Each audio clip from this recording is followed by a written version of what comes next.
I'm sure everyone here has probably seen Ready Player One or at least read the book. And there's many different other sci-fi That's novels a in that world. chorus of yeses. Yes.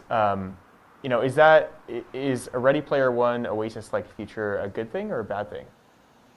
Well, I think it's a good thing, but it's funny you didn't see the reason why in the movie, which is so interesting.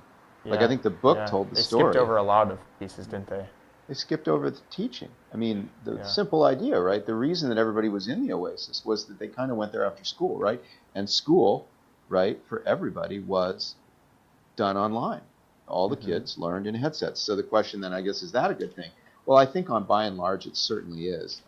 First of all, when you're wearing headsets and hand controllers, there's a lot more physical mobility and fitness and balance that's going on here than Hmm. using a mouse and a keyboard, Hmm. or God forbid, a smartphone, right? Holding in front of you with your thumbs.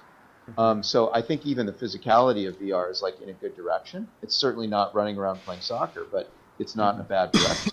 So that's one thing. But the other thing that I think people forget is, my God, if I can go to school on a virtual planet where there are kids from all over the whole world, look at the human impact of that Hmm. versus me going to school with the kids that are within 10 blocks of my house.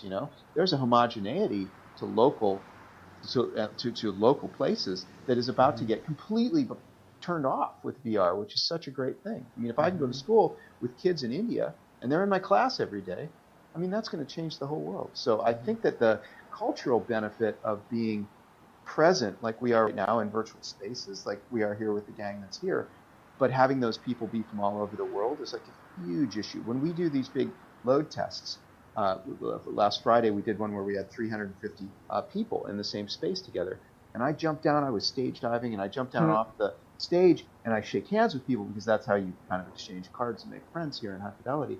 And Hmm. I'm shaking hands with everybody and I ask them where they're from. And I mean, I got people from every continent that are Yeah. walking up to me. I had a whole bunch of people from Russia, different countries, from Hmm. Belarus, Russia, and the Ukraine, all hanging out together, came up and shook hands with me. I never met them, and I mean the impact of that. I think the cultural impact of reducing distance with VR is like kind of outweighs all Yeah. the cons. Like I'm Yeah. okay with Yeah. maybe not moving my butt as much during the day to have the benefit of being across the world in 100 milliseconds.